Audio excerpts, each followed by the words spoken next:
Lors du dîner du Nouvel An, quelques jours après les funérailles de mon fils, ma belle-fille a dit froidement que cette place appartenait désormais à la nouvelle belle-mère. Tandis que la nouvelle famille riait, j'ai avalé l'humiliation et me suis déplacée en silence.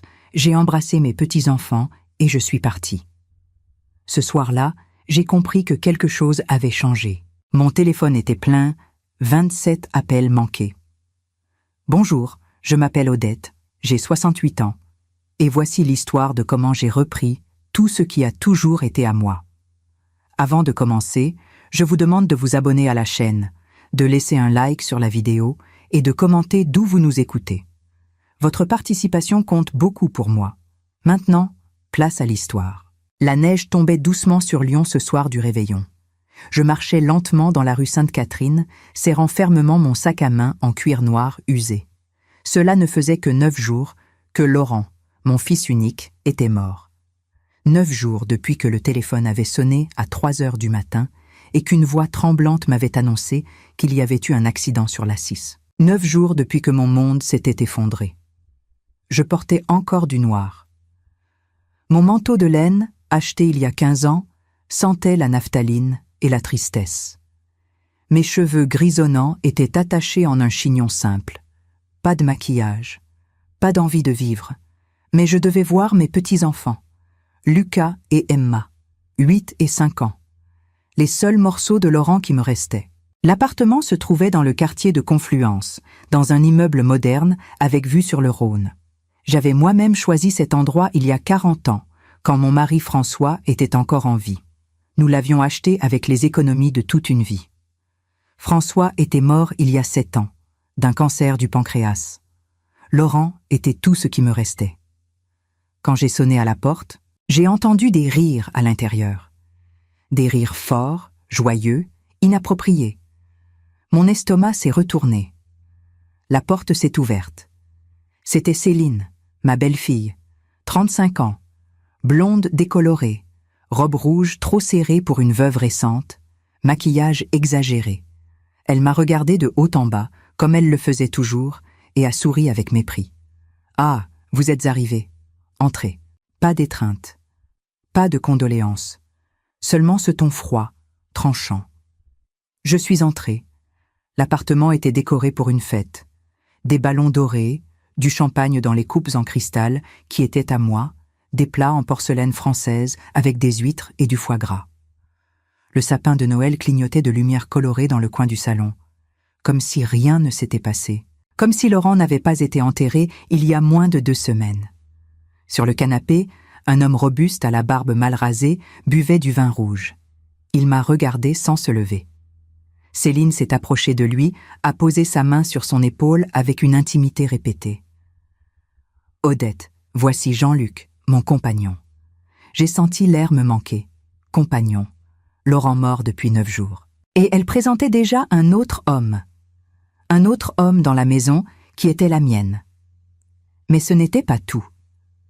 À côté de Jean-Luc, assise dans le fauteuil en velours bleu que François avait acheté en 1987, se trouvait une femme d'environ 60 ans. Cheveux teints d'un blond artificiel, bijoux voyants au cou et aux poignets, rouge à lèvres rose vif, regard arrogant. Elle m'a fixée comme si j'étais une intruse. « Et voici Martine », dit Céline en désignant la femme, la mère de Jean-Luc. Martine a croisé les jambes, ajusté son châle de soie sur ses épaules et n'a rien dit. Elle m'a simplement évalué comme on évalue du bétail au marché. J'étais encore en train de tout assimiler quand Lucas et Emma ont couru vers moi. Mes petits-enfants, mes amours, ils m'ont serré fort dans leurs bras, pleurant doucement. « Mamie, tu nous as tellement manqué », a chuchoté Emma contre ma poitrine. Ses petites mains agrippaient mon manteau, comme si elle avait peur que je disparaisse aussi. Lucas, plus grand, plus conscient, me regardait avec des yeux rougis. « Papa te manque aussi, mamie ?» Ma gorge s'est serrée. J'ai hoché la tête, incapable de parler. J'ai embrassé leur front, respirant l'odeur de leurs cheveux fraîchement lavés. C'était la seule chose pure dans cette pièce. « Bon, les enfants, allez jouer dans votre chambre », ordonna Céline sèchement. « Les adultes doivent parler. » Lucas et Emma m'ont lâché à contre-cœur et sont partis en traînant les pieds vers le couloir. Je me suis dirigée vers la table de la salle à manger. La grande table en chêne massif que Françoise et moi avions achetée en 1985 dans une brocante à Villeurbanne. J'ai posé ma main sur le dossier de la chaise en bout de table. Ma chaise. Celle où je m'étais assise pendant 40 ans. Celle où j'avais nourri Laurent bébé, où j'avais fêté tous les Noëls, tous les anniversaires. Attendez. La voix de Céline était glaciale. Je me suis retournée. Elle se tenait debout, les bras croisés, un sourire cruel sur les lèvres. Jean-Luc la regardait, amusé. Martine observait la scène avec intérêt, comme si c'était un spectacle organisé pour son divertissement. « Cette chaise n'est plus à vous, Odette », dit Céline lentement, savourant chaque mot. « Elle appartient maintenant à Martine. Elle est la nouvelle belle-mère de cette maison. Vous devez vous asseoir là-bas. » Elle a pointé du doigt une petite chaise en bois, dans le coin, près de la cuisine. Une chaise d'appoint. Une chaise pour les invités de dernière minute. Le silence était assourdissant. J'ai senti mon cœur battre si fort que j'avais peur qu'ils l'entendent tous. Martine s'est levée lentement du fauteuil et s'est dirigée vers ma chaise. Elle s'est assise avec un air de triomphe, croisant les jambes, ajustant ses bijoux.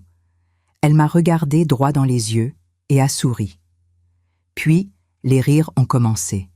Jean-Luc d'abord, un rire grave, méchant. Puis son frère, que je n'avais même pas remarqué dans le coin de la pièce, un homme maigre avec un tatouage sur le cou. Sa femme aussi. Et Céline, bien sûr, son rire aigu et satisfait. « Que c'est dommage, hein? Elle a perdu son trône !» s'est exclamé le frère de Jean-Luc en levant son verre de vin. « À la nouvelle reine !» Ils ont tous trinqué. Martine a levé son verre vers moi, comme pour me narguer. J'ai senti mes joues brûler, mes mains tremblaient. Pendant un instant, j'ai pensé crier, leur dire ce que je pensais vraiment d'eux tous. Mais je n'ai pas pu. Pas devant mes petits-enfants qui pouvaient encore entendre depuis leur chambre. J'ai regardé Céline. Elle souriait toujours, les yeux brillants de satisfaction. Elle avait attendu ce moment. Elle l'avait planifié. 9 jours après la mort de mon fils, elle m'humiliait devant des étrangers. J'ai avalé ma fierté. J'ai avalé ma colère. J'ai avalé ma douleur. Sans dire un mot, je me suis dirigée vers la petite chaise dans le coin. Je me suis assise. Le bois était dur, inconfortable. Je voyais à peine la table de là où j'étais. Martine mangeait maintenant dans mon assiette, celle avec le liseré doré que ma mère m'avait offerte en 1978. Elle mâchait bruyamment, parlant la bouche pleine avec Jean-Luc. Le dîner a commencé. Personne ne m'adressait la parole. J'étais invisible, un fantôme dans ma propre maison. Au bout de 20 minutes insupportables, je n'en pouvais plus. Je me suis levée doucement. Céline ne m'a même pas regardée. Je suis allée dans la chambre des enfants. Lucas lisait une bande dessinée sur son lit. Emma jouait avec une poupée sur le tapis. Quand ils m'ont vue, ils se sont précipités vers moi. « Mamie, tu pars déjà ?» a demandé Lucas, les larmes aux yeux. « Je dois y aller, mon chéri », ai-je murmuré en les serrant contre moi. « Mais je reviendrai très bientôt, je vous le promets. »« Maman a dit que papa est parti pour toujours », a dit Emma d'une petite voix. « Toi aussi tu vas partir pour toujours ?» Mon cœur s'est brisé en 1000 morceaux. J'ai embrassé leurs joues, leurs fronts, leurs mains. Jamais, je ne vous abandonnerai jamais. Je suis sortie de la chambre. Céline était dans le couloir, adossée au mur, les bras croisés. « Vous partez déjà ? Quel dommage !» a-t-elle dit avec un sourire faux. « Merci d'être venue, Odette. On vous rappellera quand on aura besoin de vous pour garder les enfants. » Je l'ai regardée. Pour la première fois, j'ai vraiment vu qui elle était. Une femme vide, cruelle, sans âme. Je suis passée devant elle sans répondre. J'ai ouvert la porte d'entrée. Le froid de janvier m'a frappé au visage. Je suis partie. La porte s'est refermée derrière moi. J'ai entendu leur rire reprendre à l'intérieur. Ils riaient de moi. Ils célébraient ma défaite. Dans l'ascenseur, j'ai regardé mon reflet dans le miroir. Une vieille femme fatiguée, brisée, seule. Était-ce vraiment moi? Dehors, la neige tombait plus fort. Les rues de Lyon étaient presque désertes. Tout le monde était chez soi, avec sa famille, célébrant la nouvelle année. J'ai marché jusqu'à l'arrêt de taxi sur le quai. Je tremblais, mais pas de froid, de rage, de tristesse. D'humiliation. Un taxi s'est arrêté. Je suis montée à l'arrière. Le chauffeur, un homme d'une 50aine d'années avec un accent maghrébin, m'a regardé dans le rétroviseur. « Bonsoir, madame. Où allons-nous » J'ai donné l'adresse de mon petit appartement loué dans le 7e arrondissement. Un studio de 35 mètres carrés que j'avais pris après la mort de François. Un endroit sans âme, sans souvenir. Mais c'était tout ce que je pouvais me permettre avec ma petite retraite. Le taxi a démarré. Je regardais par la fenêtre, les lumières de Lyon défilaient, les décorations de Noël brillaient encore dans les vitrines. Le monde continuait, indifférent à ma douleur. C'est alors que j'ai senti une vibration dans mon sac. Mon téléphone portable. Je l'ai sorti. L'écran affichait 27 appels manqués. 27. Des numéros que je ne reconnaissais pas. Des numéros fixes. Des numéros de Lyon, d'autres de Paris. Certains disaient simplement « numéro inconnu ». J'ai froncé les sourcils. Qui pouvait m'appeler autant? Surtout un soir de réveillon? J'ai ouvert la liste. 3 appels d'un même numéro commençant par 04 78, un numéro lyonnais. Puis 5 appels d'un numéro commençant par 01, Paris. Puis d'autres numéros encore. Mon cœur battait plus vite. Quelque chose n'allait pas. Ou peut-être que quelque chose allait bien, pour une fois. J'ai aussi remarqué plusieurs messages vocaux. 9 exactement. J'ai hésité, puis j'ai appuyé sur le premier. Madame Odette Moreau. Ici, Maître Blanchard, notaire du cabinet Dubois et associé. Nous devons vous voir d'urgence concernant des documents relatifs à votre appartement et d'autres biens. C'est extrêmement urgent. Rappelez-moi dès que possible au 04 78 42 67 89. J'ai failli lâcher le téléphone. Un notaire? Quel appartement? Quel bien? J'ai écouté le deuxième message. C'était le même homme, plus insistant cette fois. Madame Moreau, c'est à nouveau Maître Blanchard. Je vous en prie, rappelez-moi. Il s'agit de votre propriété à Confluence et d'autres actifs. C'est une question légale urgente. Ma propriété à Confluence? De quoi parlait-il? Le troisième message était différent. Une voix de femme, professionnelle, calme. Bonjour Madame Moreau. Je suis Madame Renaud du Crédit Lyonnais, Agence République. Nous avons besoin de vous parler concernant le compte épargne et les investissements enregistrés à votre nom. Pourriez-vous nous rappeler rapidement? Le compte épargne? À mon nom? Les autres messages suivaient le même schéma. Des banques, des notaires, un avocat spécialisé en droit immobilier. Tous voulaient me parler d'urgence. Tous mentionnaient des biens, des propriétés, des comptes à mon nom. Le taxi s'est arrêté devant mon immeuble. J'ai payé sans vraiment faire attention. Je suis descendue, mon téléphone serré dans ma main comme s'il contenait la clé d'un mystère que je ne comprenais pas encore. J'ai monté les 3 étages jusqu'à mon studio. Mes jambes tremblaient. Pas de fatigue cette fois. D'anticipation, de confusion, d'espoir peut-être. J'ai ouvert la porte de mon studio. L'odeur de renfermé m'a accueilli. Je n'avais pas aéré depuis plusieurs jours. Depuis l'enterrement de Laurent, je sortais à peine. Je passais mes journées assise sur le canapé défoncé que j'avais trouvé sur le bon coin, à regarder le mur blanc sans vraiment le voir. L'appartement était minuscule. Une seule pièce avec un coin cuisine, une porte menant à une salle de bain étroite. Un lit simple contre le mur. Une petite table avec 2 chaises. Aucune décoration, sauf une photo encadrée de Laurent enfant, souriant, ses dents de lait manquantes. C'était tout ce que j'avais emporté quand j'avais quitté l'appartement de Confluence après la mort de François. Je me suis assise sur le canapé, mon téléphone toujours à la main. Mes doigts tremblaient. J'ai regardé à nouveau la liste des appels manqués. 27. Le nombre semblait irréel. J'ai pris une profonde inspiration et j'ai composé le premier numéro. Celui du notaire, Maître Blanchard. Le téléphone a sonné 3 fois avant qu'une voix masculine réponde, légèrement essoufflée. « Allô? Bonsoir, ici Odette Moreau. Vous m'avez laissé plusieurs messages. » Il y a eu un silence, puis un soupir de soulagement. « Madame Moreau, enfin, j'essaie de vous joindre depuis 2 jours. Je suis Maître Blanchard, notaire. Nous devons absolument nous voir demain matin. C'est concernant vos propriétés et vos droits légaux. » Mes propriétés? J'ai froncé les sourcils. Je ne comprends pas. De quelle propriété parlez-vous? Je ne possède rien. Je loue ce studio. Il y a eu un autre silence, plus long cette fois. Puis, Maître Blanchard a parlé lentement, comme s'il choisissait ses mots avec soin. Madame Moreau, je ne peux pas tout vous expliquer au téléphone, mais je peux vous dire ceci. Quand votre mari François est décédé en 2018, il a laissé plusieurs biens immobiliers enregistrés à votre nom. L'appartement de Confluence en fait partie, ainsi que 2 locaux commerciaux dans le centre de Lyon. Mon cœur s'est arrêté. L'appartement de Confluence? À mon nom? Mais Laurent m'a toujours dit que l'appartement était à lui, que François lui avait tout laissé. Non, madame. Tout est à votre nom depuis 2018. Laurent vivait dans cet appartement, certes, mais en tant que résident, pas en tant que propriétaire. Légalement, il n'a jamais été le sien. J'ai senti ma tête tourner. Le sol semblait bouger sous mes pieds. Et maintenant, continua Maître Blanchard, sa voix devenant plus grave, nous avons découvert que votre belle-fille, Madame Céline Moreau, a tenté de vendre l'appartement il y a 3 jours. Elle a présenté des documents falsifiés avec votre signature. Nous avons immédiatement stoppé la transaction et alerté les autorités.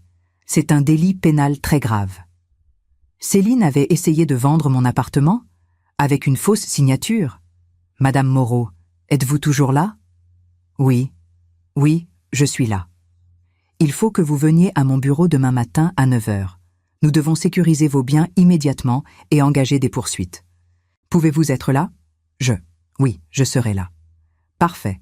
Cabinet Dubois et Associés, 12 rue de la République, 3e étage. À demain, madame. Il a raccroché. Je suis restée assise là, le téléphone contre mon oreille, incapable de bouger. Mon cerveau essayait de traiter l'information. L'appartement était à moi. Les locaux commerciaux étaient à moi. François m'avait tout laissé. Laurent le savait. Et il ne m'avait rien dit.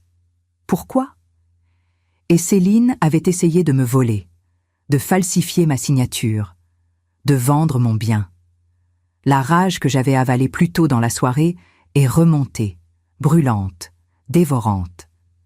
J'ai regardé l'heure. 23h45. Dans 15 minutes, ce serait 2025. Une nouvelle année. Le monde entier allait célébrer.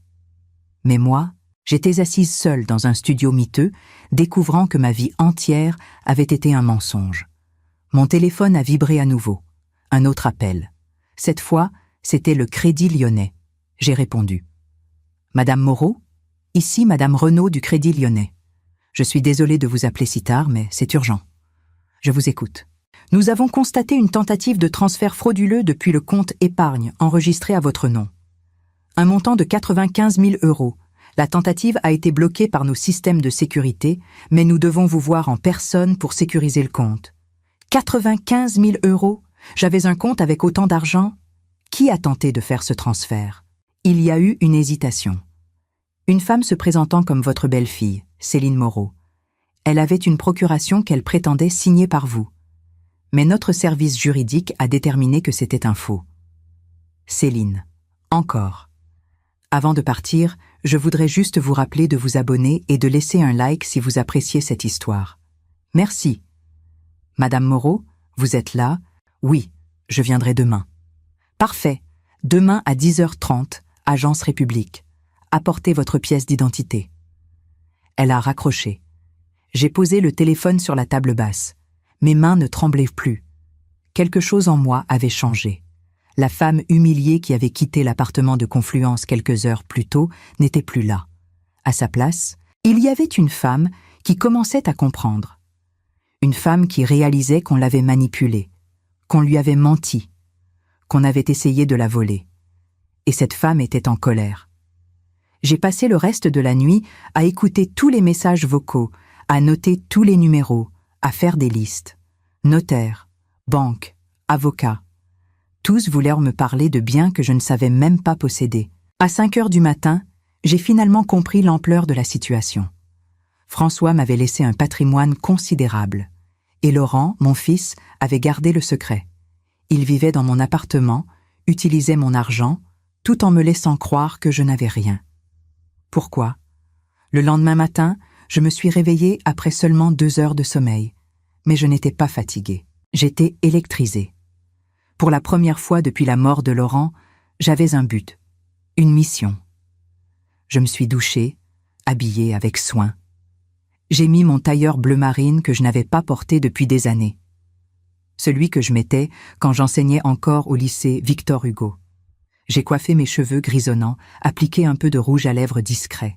Quand je me suis regardée dans le miroir, j'ai vu une autre femme. Plus forte, plus déterminée. À 8h30, j'étais dans le métro, direction le centre-ville.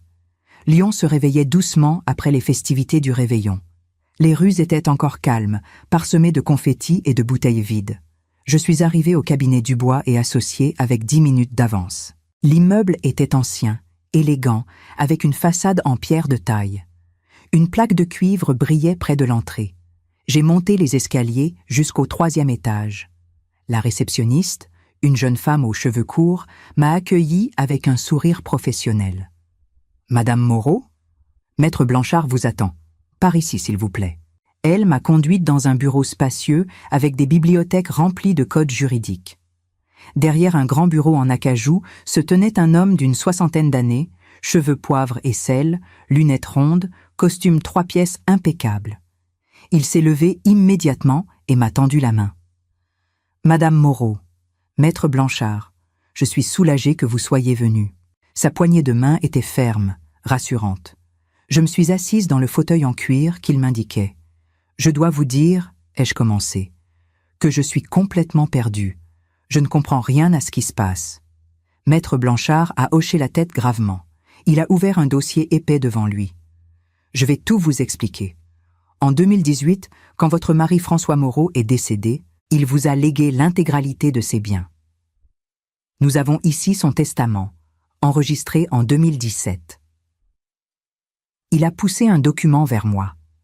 J'ai reconnu l'écriture de François. Mes yeux se sont remplis de larmes. François possédait l'appartement de 280 mètres carrés à Confluence, acquis en 1985. Valeur actuelle estimée à 950 000 €. Il possédait également 2 locaux commerciaux, rue de la République, une boutique de 75 mètres carrés et une autre de 110 mètres carrés. Les 2 sont actuellement loués. Ils génèrent un revenu mensuel de 4 200 € au total. Je l'écoutais, bouche ouverte. 4 200 € par mois, et je vivais dans un studio miteux. Il y a aussi un compte épargne au Crédit Lyonnais avec 95 000 € et un portefeuille d'actions chez un courtier à Paris évalué à environ 120 000 €. J'ai eu le souffle coupé. Plus d'1 million d'euros au total. Et je n'en savais rien. Mais pourquoi ? Pourquoi personne ne me l'a dit ? Maître Blanchard a retiré ses lunettes et les a nettoyées lentement. Parce que votre fils, Laurent, s'est occupé de tout après la mort de François. C'est lui qui est venu me voir. Il m'a dit que vous étiez trop fragile pour gérer ces questions, que vous vouliez qu'il s'en occupe. Il m'a présenté une procuration signée par vous. Une procuration ? Je n'ai jamais signé de procuration. Nous le savons maintenant. Après la mort de Laurent, j'ai voulu vous contacter directement pour régler la succession. C'est là que j'ai découvert des incohérences. J'ai fait analyser la procuration par un expert. C'était un faux. Mon sang s'est glacé. Laurent avait falsifié ma signature, mon propre fils. Laurent a vécu dans l'appartement de Confluence pendant 7 ans sans jamais vous dire qu'il vous appartenait. Il a encaissé les loyers des commerces sur un compte qu'il contrôlait. Il a utilisé l'argent du compte épargne pour ses dépenses personnelles. Les larmes coulaient maintenant sur mes joues. Je ne les retenais plus. Mais pourquoi ? Pourquoi mon fils me ferait ça ? Maître Blanchard a soupiré. Je ne peux pas répondre à cette question, madame. Peut-être voulait-il protéger le patrimoine. Peut-être avait-il d'autres motivations. Mais le résultat est le même. Il vous a volé votre héritage. J'ai pleuré pendant plusieurs minutes. Maître Blanchard m'a tendu une boîte de mouchoirs en silence, respectant ma douleur. Quand j'ai pu parler à nouveau, j'ai demandé « Et Céline, que sait-elle » C'est là que ça devient plus compliqué. Céline a épousé Laurent il y a 10 ans. Elle a toujours cru que l'appartement appartenait à Laurent. Après sa mort, elle a naturellement pensé qu'il lui revenait. Mais quand j'ai refusé de lui donner accès aux biens, expliquant qu'ils étaient à votre nom, elle a paniqué. Et elle a essayé de vendre l'appartement. Exactement, avec une signature falsifiée. Elle a contacté une agence immobilière, signé un mandat de vente en se faisant passer pour vous. Heureusement, l'agent a voulu vérifier auprès de nous, comme c'est la procédure pour les biens de cette valeur. Nous avons immédiatement stoppé tout. Maître Blanchard s'est penché en avant, les mains jointes sur le bureau. Madame Moreau, vous êtes la victime d'une tentative d'escroquerie très grave. Céline Moreau fait actuellement l'objet d'une enquête de police. Elle risque jusqu'à 5 ans de prison. 5 ans de prison. Céline, la mère de mes petits-enfants. Et les enfants ? Ai-je demandé d'une voix tremblante. Lucas et Emma ? C'est justement ce dont nous devons discuter maintenant. Vous êtes la grand-mère légale. Vous avez des droits. Étant donné la situation juridique de Céline et le fait qu'elle a introduit un homme inconnu dans la vie des enfants quelques jours seulement après la mort de leur père, un juge pourrait considérer qu'elle n'est pas en capacité d'assurer leur bien-être. Vous voulez dire que je pourrais obtenir leur garde ? C'est une possibilité. J'ai déjà contacté une avocate spécialisée en droit de la famille. Elle peut vous recevoir cet après-midi si vous le souhaitez. J'ai hoché la tête, incapable de parler. Tout allait trop vite. Maître Blanchard a continué. Mais d'abord, nous devons sécuriser vos biens. Je vais préparer tous les documents nécessaires pour que vous repreniez le contrôle total. Cela inclut l'expulsion de Céline de l'appartement de Confluence. Elle n'a aucun droit légal d'y résider. Je suis sortie du cabinet de Maître Blanchard avec une liasse de documents dans mon sac. Ma tête tournait. Tout ce que je croyais savoir sur ma vie s'était effondré en moins de 24 heures. François m'avait protégée en me laissant tout. Laurent m'avait trahi en me cachant tout. Et Céline avait tenté de me voler. J'avais rendez-vous à la banque à 10h30. J'ai marché jusqu'à l'agence du Crédit Lyonnais sur la place Bellecour. Le froid de janvier me brûlait les joues, mais je le sentais à peine. J'étais dans une sorte de transe, portée par une énergie nouvelle que je ne me connaissais pas. Madame Renaud m'attendait. C'était une femme d'une quarantaine d'années, cheveux bruns courts, tailleur gris, regard professionnel, mais chaleureux. Elle m'a conduite dans un bureau privé. « Madame Moreau, je suis désolée de vous recevoir dans ces circonstances. Laissez-moi vous expliquer ce qui s'est passé. » Elle a ouvert un dossier sur son ordinateur. Le 30 décembre, soit avant-hier, une femme s'est présentée ici avec une procuration prétendument signée par vous. Elle voulait transférer 95 000 € de votre compte épargne vers un compte à son nom. Notre système de sécurité a détecté une anomalie. Quel type d'anomalie ? La signature ne correspondait pas à celle que nous avons dans nos archives. De plus, cette femme ne connaissait pas les réponses aux questions de sécurité liées à votre compte. Quand nous avons refusé l'opération, elle est devenue agressive, menaçante. Nous avons dû appeler la sécurité. J'ai secoué la tête, incrédule. Céline avait vraiment essayé de me voler jusqu'au dernier centime. Nous avons également découvert, continua Madame Renaud, que votre fils Laurent avait accès à ce compte depuis 2018. Il a effectué plusieurs retraits importants au fil des années. Elle m'a montré les relevés. Des retraits de 5 000 € ici, 10 000 € là. En 7 ans, Laurent avait retiré plus de 80 000 € de mon compte. Mais comment avait-il accès ? Avec une procuration bancaire que vous auriez soi-disant signée en 2018, juste après le décès de votre mari. Mais je pense maintenant que cette signature était également falsifiée. Souhaitez-vous que nous lancions une enquête interne ? J'ai hésité. Laurent était mort. Que gagnerais-je à salir sa mémoire ? Mais d'un autre côté, je devais connaître la vérité. Oui, je veux savoir. Très bien. En attendant, nous allons sécuriser tous vos comptes. Vous serez la seule personne autorisée à y accéder. Je vais vous faire créer de nouveaux codes, de nouvelles questions de sécurité. Personne d'autre ne pourra toucher à votre argent. Elle a passé la demi-heure suivante à tout réorganiser. Quand j'ai quitté la banque, je possédais une nouvelle carte bancaire, un nouveau code PIN et la certitude que mon argent était enfin en sécurité. J'ai regardé ma montre. Midi. J'avais rendez-vous avec l'avocate spécialisée en droit de la famille à 14h. J'avais 2 heures à tuer. Je suis allé dans un petit café rue Mercière. J'ai commandé un croque-monsieur et un café. Je n'avais rien mangé depuis la veille, mais je n'avais pas faim. J'ai grignoté par automatisme, les yeux perdus dans le vide. Autour de moi, les gens parlaient, riaient, vivaient. Personne ne savait ce que je traversais. Personne ne savait que ma vie entière avait basculé. Mon téléphone a vibré. Un message de Céline. « Odette, on doit parler. Rappelle-moi. » J'ai fixé le message pendant une longue minute, puis je l'ai supprimé sans répondre. À 14 heures précises, j'étais dans le cabinet de Maître Dubois, l'avocate spécialisée. C'était une femme d'une 50aine d'années, cheveux roux, regard perçant. Elle m'a serré la main fermement. « Madame Moreau, Maître Blanchard m'a mise au courant de votre situation. Je suis vraiment désolée pour ce que vous traversez. » Elle m'a fait asseoir et a ouvert un dossier. « Parlons des enfants, Lucas et Emma. Vous voulez obtenir leur garde ? » ?»« Oui, absolument. »« Très bien. Voici comment nous allons procéder. Nous allons demander en urgence une mesure de protection. Étant donné les circonstances, le comportement de Céline, l'introduction brutale d'un homme inconnu dans la vie des enfants quelques jours après la mort de leur père, et surtout les tentatives de fraude, nous avons de solides arguments. Céline ne se laissera pas faire. Sans doute, mais la loi est de notre côté. Vous êtes la grand-mère biologique. Vous avez maintenant les moyens financiers de subvenir aux besoins des enfants. Céline, elle, fait face à des accusations criminelles. Un juge aux affaires familiales privilégiera toujours l'intérêt des enfants. Maître Dubois m'a expliqué toute la procédure, les documents à fournir, les témoignages à recueillir. Elle m'a aussi parlé de l'humiliation que j'avais subie lors du dîner du réveillon. « Vous étiez présente ?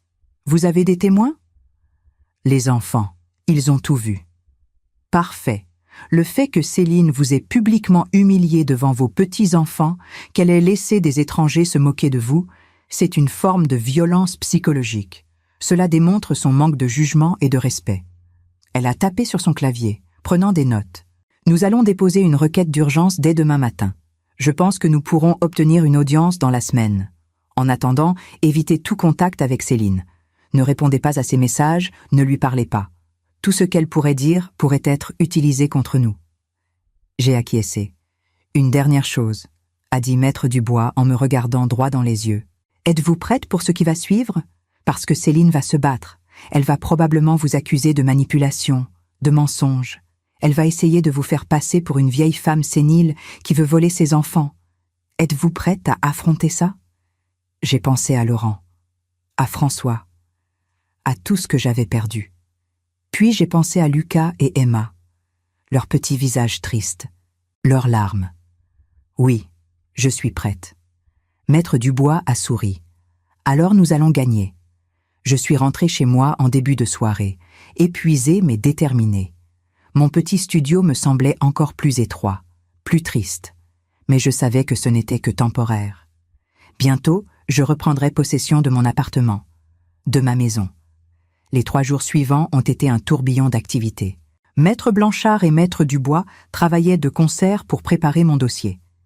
J'ai dû fournir des tonnes de documents, pièces d'identité, livrets de famille, certificats de naissance des enfants, preuves de mon lien de parenté, relevés bancaires.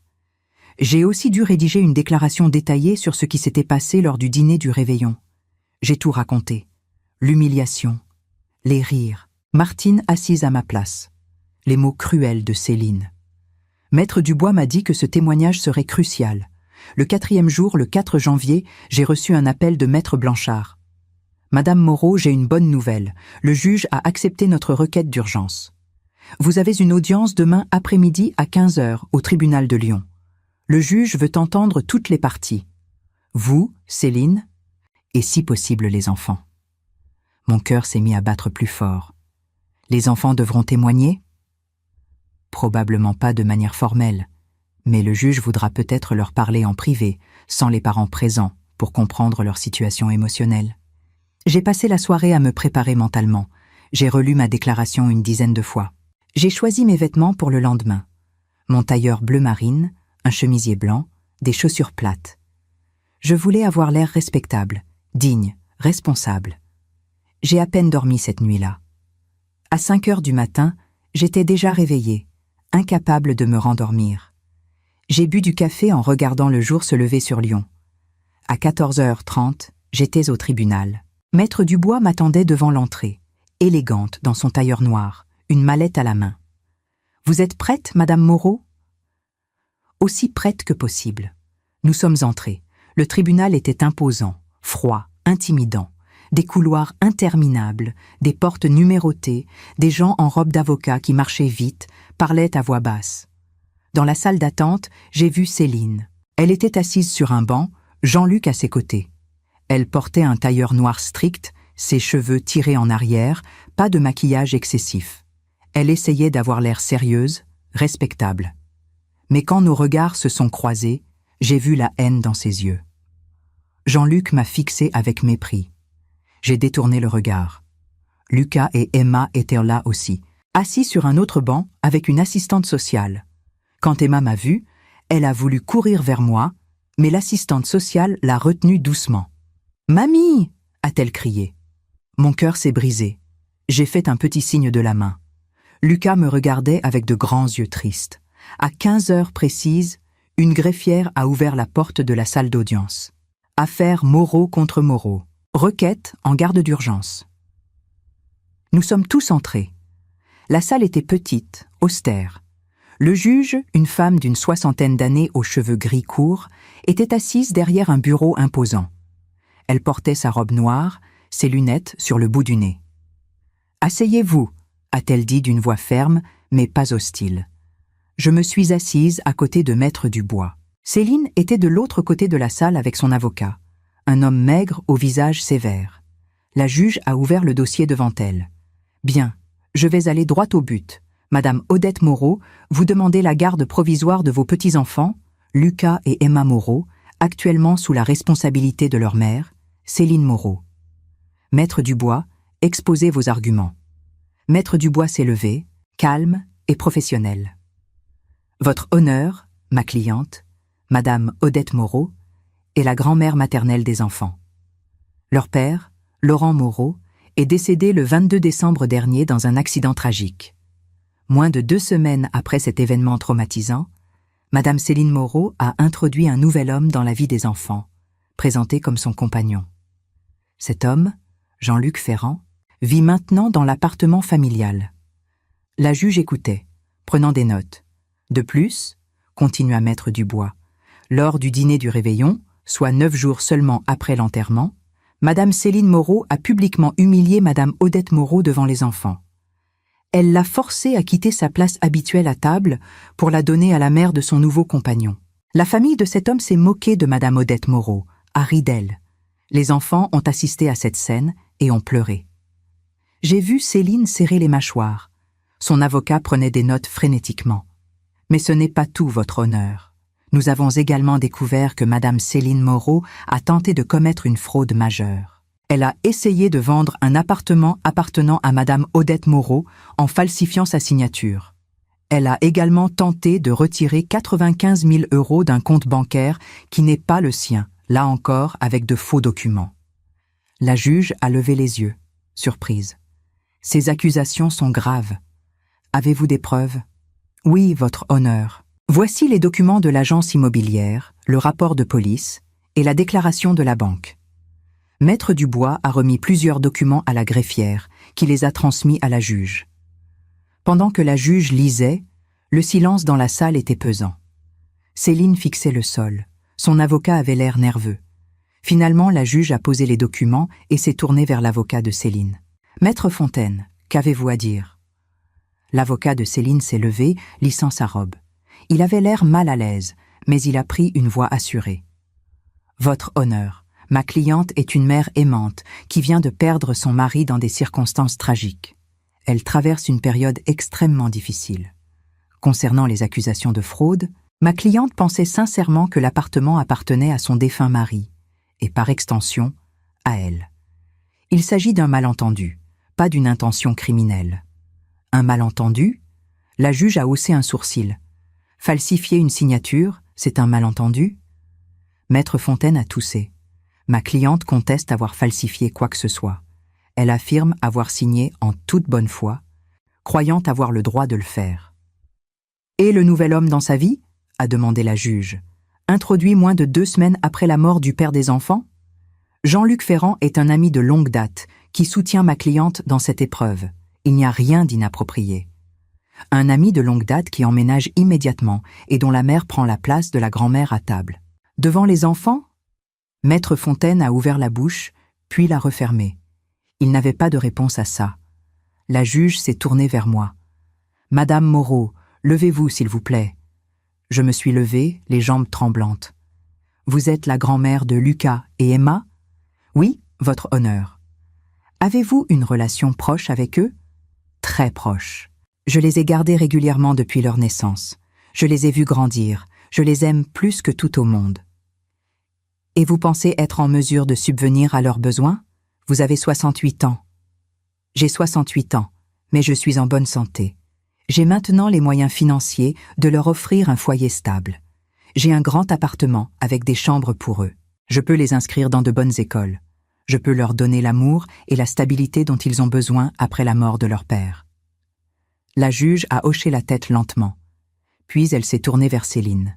« Madame Céline Moreau, levez-vous. » Céline s'est levée, raide, le visage fermé. « Expliquez-moi pourquoi vous avez introduit un nouvel homme dans la vie de vos enfants si rapidement après la mort de leur père. » Céline a pris une grande inspiration. « Jean-Luc me soutient. J'avais besoin de soutien. Les enfants avaient besoin de voir que la vie continue. » « La vie continue ?» La voix de la juge était devenue glaciale. « Leur père est mort il y a 3 semaines. 3 semaines. Et vous leur imposez déjà un nouveau père ? » « Ce n'est pas un nouveau père, c'est... » « Et vous avez humilié leur grand-mère devant eux. Vous l'avez rabaissée, ridiculisée. Vous avez permis à des étrangers de se moquer d'elle, devant des enfants qui viennent de perdre leur père. Quel message pensez-vous leur avoir envoyé ? » Céline est restée silencieuse. La juge a feuilleté les documents devant elle. Puis, elle a retiré ses lunettes et les a posées sur le bureau. « Voici ce que je décide. Les enfants vont être entendus en privé par une psychologue judiciaire dès aujourd'hui. Ensuite, je rendrai ma décision. En attendant, garde provisoire à la grand-mère, Madame Odette Moreau. Les enfants seront transférés immédiatement. » Mon cœur a bondi dans ma poitrine. Céline a crié « Non, vous ne pouvez pas me prendre mes enfants. » « Madame, calmez-vous ou je fais évacuer la salle. » L'avocat de Céline a posé une main sur son bras pour la retenir. « Les enfants iront chez leur grand-mère ce soir même, » continua la juge. « Madame Céline Moreau aura un droit de visite supervisé 1 fois par semaine jusqu'à ce que l'enquête sur les accusations de fraude soit terminée. » Audience levée. Elle a frappé son marteau. C'était fini. Je suis restée figée, ne réalisant pas vraiment ce qui venait de se passer. Maître Dubois m'a touché le bras. « Vous avez gagné, Madame Moreau. Les enfants sont à vous. » Céline pleurait maintenant, sanglotant bruyamment. Jean-Luc était debout, l'air furieux. Il m'a regardé avec une telle haine que j'ai eu peur pendant 1 seconde. Mais je n'avais plus peur. Pour la première fois depuis longtemps, je me sentais forte. L'assistante sociale est venue me voir.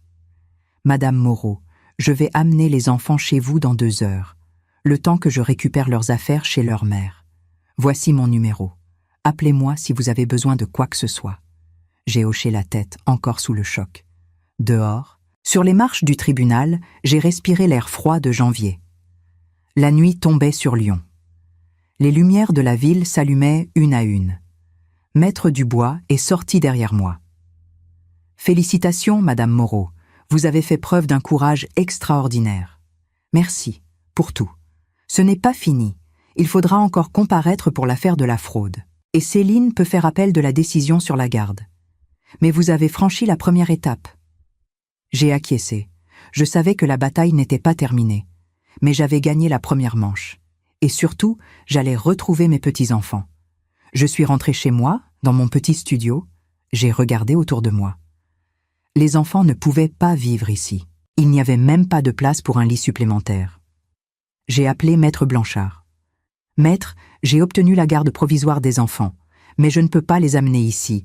Je dois retourner dans mon appartement de Confluence, tout de suite. » « Je comprends. Céline y habite encore ? » « Oui. Alors voici ce que nous allons faire. Je vais obtenir une ordonnance d'expulsion d'urgence. Étant donné qu'elle n'a aucun droit légal sur l'appartement et qu'elle fait face à des accusations criminelles, ça ne devrait pas être difficile. Je peux l'avoir demain matin. » « Demain matin ? » « Oui. Et je vais demander à ce qu'elle soit escortée par la police pour éviter tout incident. Vous pourrez emménager demain après-midi avec les enfants. » J'ai souri pour la première fois depuis des semaines. « Merci, maître. Merci, infiniment. » À 18 heures, l'assistante sociale est arrivée avec Lucas et Emma. Les enfants portaient de petits sacs à dos avec quelques vêtements et jouets. Quand ils m'ont vu, ils ont couru vers moi et m'ont serré si fort que j'ai failli perdre l'équilibre. « Mamie, on va habiter avec toi !» s'est exclamée Emma, les yeux brillants. Lucas, plus réservé, a murmuré. « Maman pleurait beaucoup. Elle a dit que tu nous volais. » Mon cœur s'est serré. « Je ne vous vole pas, mon chéri. Je vous protège. Vous comprendrez un jour. » L'assistante sociale m'a remis des documents et m'a expliqué les règles de la garde provisoire. Puis elle est partie, me laissant seule avec mes petits-enfants dans ce studio minuscule. « On dort où, mamie ?» a demandé Emma en regardant autour d'elle. « Pour ce soir, on va s'arranger. Demain, on ira dans une vraie maison avec de vraies chambres pour vous. J'ai installé mon lit pour les enfants. Ils se sont couchés ensemble, serrés l'un contre l'autre. Je me suis installée sur le canapé avec une couverture. Ce n'était pas confortable, mais je m'en fichais. Mes petits-enfants étaient avec moi, en sécurité. Dans la nuit, je les ai entendus pleurer doucement. Je me suis approchée et me suis assise au bord du lit. « Qu'est-ce qu'il y a, mes amours ? Papa nous manque, » a dit Lucas d'une voix brisée. « À moi aussi, mon cœur, à moi aussi. » Je les ai pris dans mes bras et je suis restée là, les berçant jusqu'à ce qu'ils se rendorment. Le lendemain matin, Maître Blanchard m'a appelé. « Tout est prêt, Madame Moreau. L'ordonnance d'expulsion a été signée. La police sera à votre appartement à 14 heures pour escorter Céline à l'extérieur. Vous pouvez venir à 15 heures avec les enfants. » J'ai passé la matinée à préparer les enfants. Je leur ai expliqué qu'on allait retourner dans l'appartement où ils avaient grandi. Ils étaient à la fois excités et nerveux. À 14h30, Maître Blanchard m'a rappelé. « C'est fait. Céline et Jean-Luc sont partis. L'appartement est à vous. » J'ai pris un taxi avec Lucas et Emma. Le trajet jusqu'à Confluence m'a semblé irréel. J'allais rentrer chez moi, dans ma maison, après 7 ans d'exil. Quand le taxi s'est arrêté devant l'immeuble, j'ai eu un vertige. Tout était exactement comme dans mes souvenirs. La façade moderne, les grandes fenêtres, le Rhône qui coulait paisiblement en contrebas. J'ai ouvert la porte avec les clés que Maître Blanchard m'avait remises. L'appartement sentait le parfum bon marché de Céline. Mais sinon, c'était bien ma maison. Le salon, avec le grand canapé en cuir que François et moi avions choisi ensemble. La table en chêne massif, le fauteuil en velours bleu. Mes meubles, mon histoire. Les enfants ont couru vers leur chambre. J'ai marché lentement dans chaque pièce, touchant les murs, les meubles, comme pour me reconnecter à mon passé. Dans la chambre principale, celle que François et moi partagions, les affaires de Céline étaient encore là. Vêtements dans les armoires, maquillage sur la coiffeuse. Ça m'a mise en colère. J'ai tout mis dans des sacs poubelles. Tout. Je ne voulais plus rien qui lui appartienne dans cette maison.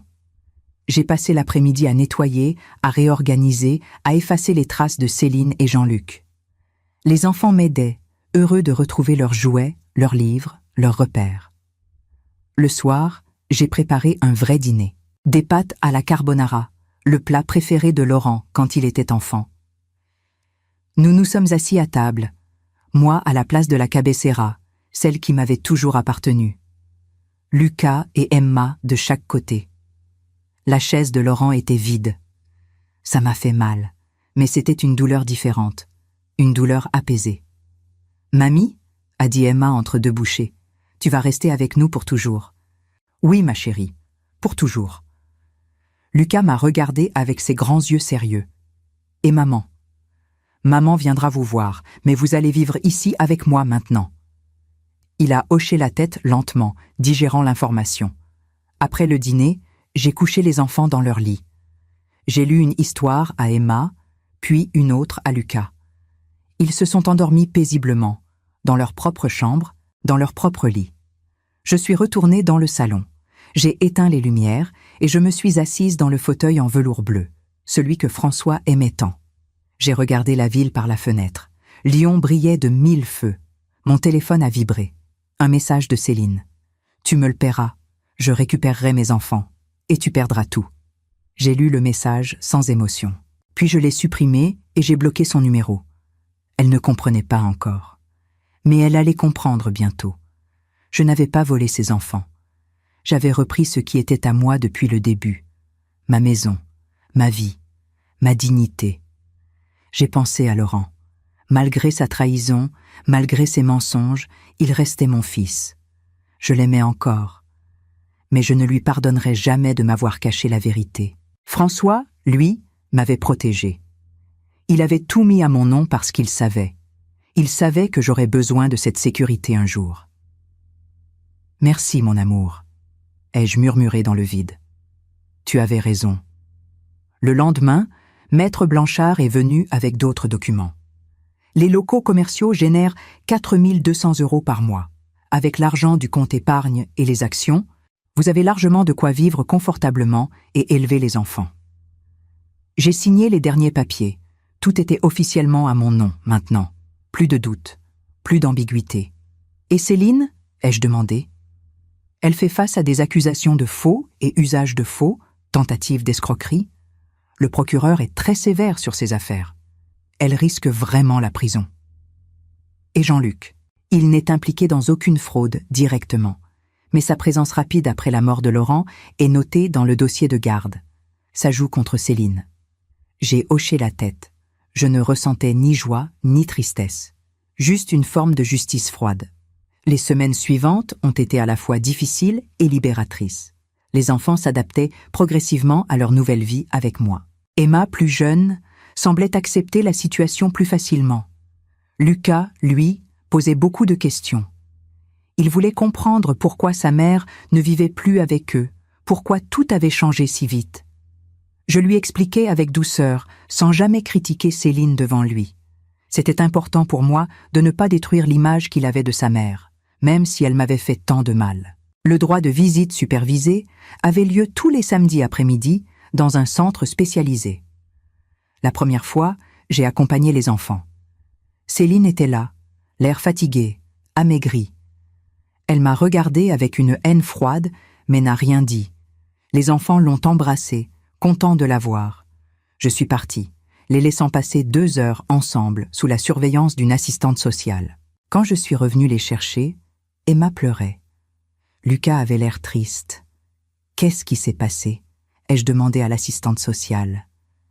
Madame Céline Moreau a passé la visite à se plaindre, à dire que vous lui aviez volé ses enfants, que vous étiez méchante. Les enfants étaient perturbés. J'ai serré les dents. Même maintenant, Céline ne pensait qu'à elle. Dans la voiture, j'ai pris la main de Lucas. « Maman a dit que tu nous as volés », a-t-il murmuré. « C'est vrai ?»« Non, mon chéri, je ne vous ai pas volé. Je vous protège. Un jour, tu comprendras. » Il n'a pas répondu, regardant par la fenêtre, perdu dans ses pensées. À la maison, j'ai établi une routine rassurante pour eux. Lever à 7h30, petit déjeuner ensemble, école, puis activité l'après-midi. Je les ai inscrits à la piscine et au judo. Emma a commencé le piano. Lucas aimait dessiner, alors je lui ai acheté du matériel professionnel. Les soirs, nous dînions ensemble à la grande table en chêne. Moi à ma place, les enfants de chaque côté. La chaise de Laurent restait vide, mais j'avais mis une photo de lui dessus, pour qu'il soit toujours présent, d'une certaine façon. 1 mois après avoir repris l'appartement, j'ai reçu une convocation au tribunal. Le procès de Céline pour fraude allait commencer. Maître Dubois m'a accompagné. Céline était là avec son avocat, Jean-Luc à ses côtés. Elle portait un tailleur sobre, essayant de paraître respectable. Mais je voyais la panique dans ses yeux. Le procureur a présenté les preuves. Les faux documents, les tentatives de vente de l'appartement, les tentatives de retrait bancaire. Tout était accablant.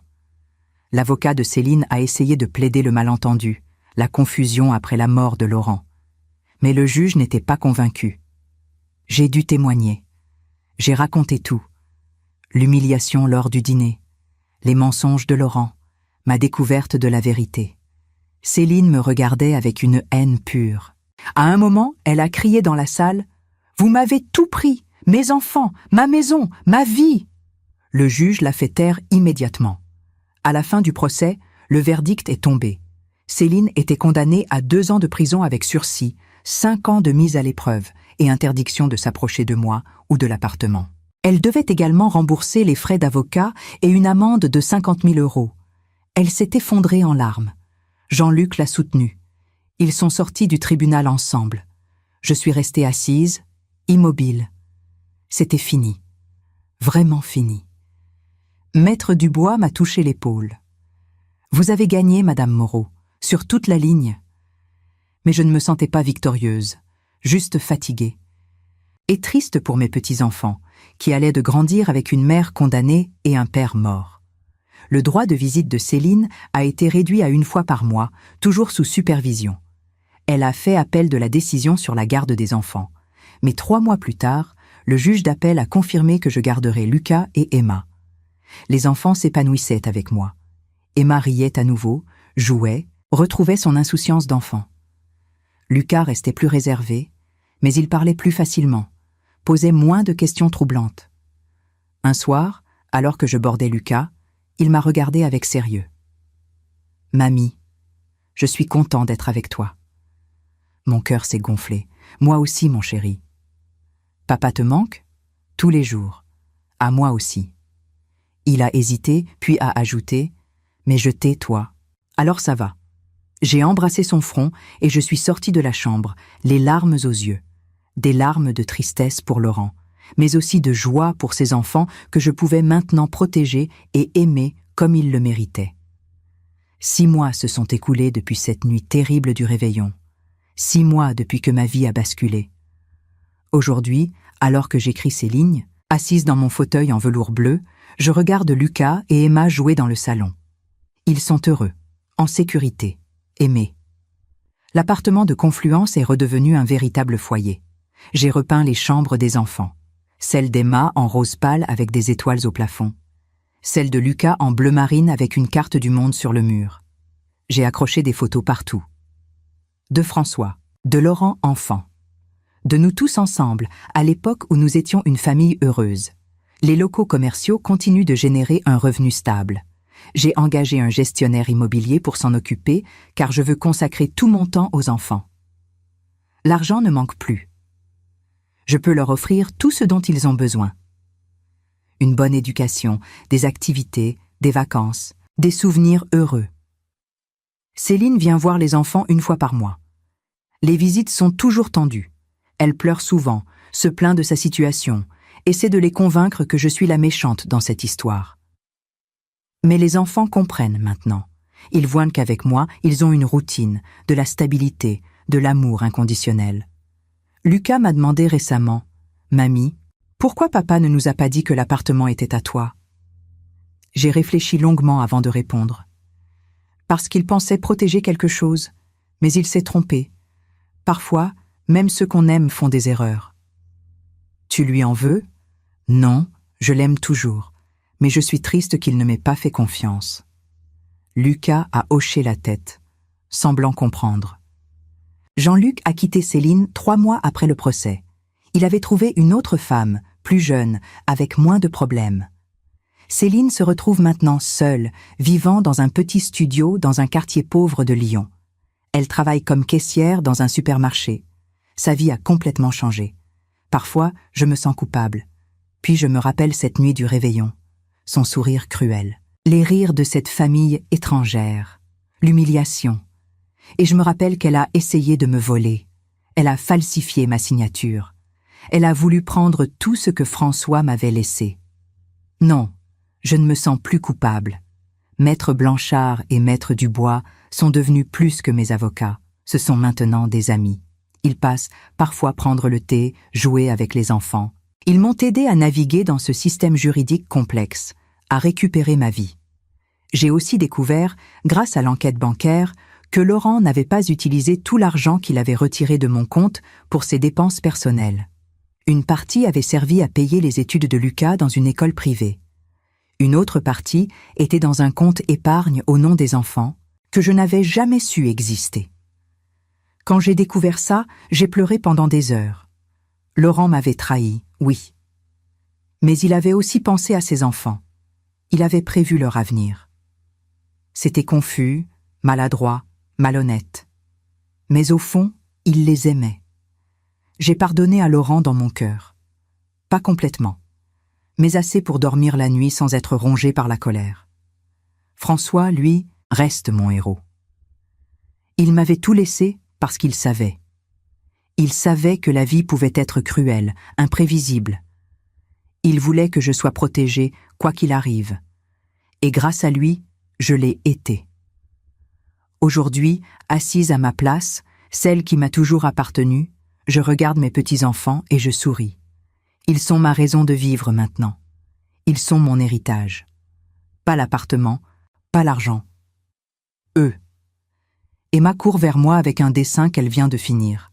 « Regarde, mamie, c'est nous 3 dans la maison. » Sur le dessin, il y a une grande maison avec 3 personnages souriants. Moi au milieu, tenant la main de Lucas et Emma. C'est magnifique, ma chérie. Tu le mets sur le frigo? Bien sûr. Lucas lève les yeux de son livre.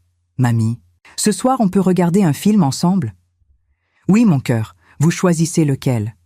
Il se précipite vers la télévision, débattant bruyamment sur quel film regarder. Je me lève et vais dans la cuisine. Je fixe le dessin d'Emma sur le réfrigérateur avec un aimant. Puis je regarde la photo de Laurent que j'ai collée juste à côté. Mon fils, mon traître, mon amour éternel. Tu serais fier d'eux? Je murmure à la photo. Ils sont forts, comme leur père, comme leur grand-père. Mon téléphone vibre, c'est Maître Dubois. Madame Moreau, juste pour vous informer. L'appel de Céline pour la garde a été définitivement rejeté. Vous avez la garde complète et permanente maintenant. C'est terminé. Je ferme les yeux, soulagée. Merci, merci pour tout. C'est moi qui vous remercie. Vous m'avez rappelé pourquoi j'ai choisi ce métier. Pour aider les gens comme vous. Les gens bien. Je raccroche et retourne dans le salon. Les enfants ont choisi leur film. Nous nous installons sur le canapé, Emma blottie contre moi, Lucas de l'autre côté. Le film commence, mais je ne le regarde pas vraiment. Je regarde mes petits-enfants, leur visage concentré, leur sourire, leur innocence retrouvée.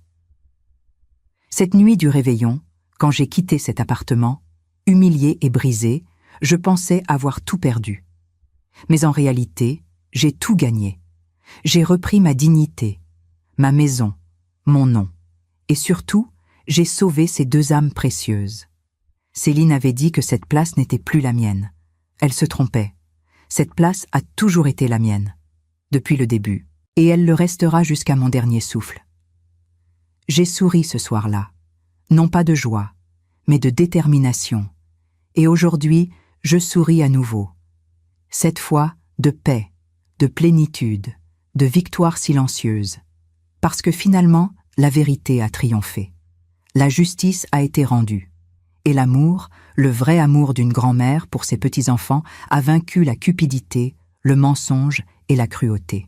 Cette histoire est la mienne, celle d'Odette, 68 ans, qui a refusé d'être une victime, qui a repris ce qui lui appartenait, qui a protégé ceux qu'elle aimait. Et si je dois tirer une leçon de tout ça, c'est celle-ci. Ne laissez jamais personne vous voler votre dignité. Ne laissez jamais personne vous faire croire que vous ne valez rien. Parce que vous valez tout. Surtout aux yeux de ceux qui vous aiment vraiment. Bonne nuit, François. Repose en paix, Laurent. Et merci, mes amours, Lucas et Emma, d'avoir donné un nouveau sens à ma vie. Cette place a toujours été la mienne, et elle le sera toujours.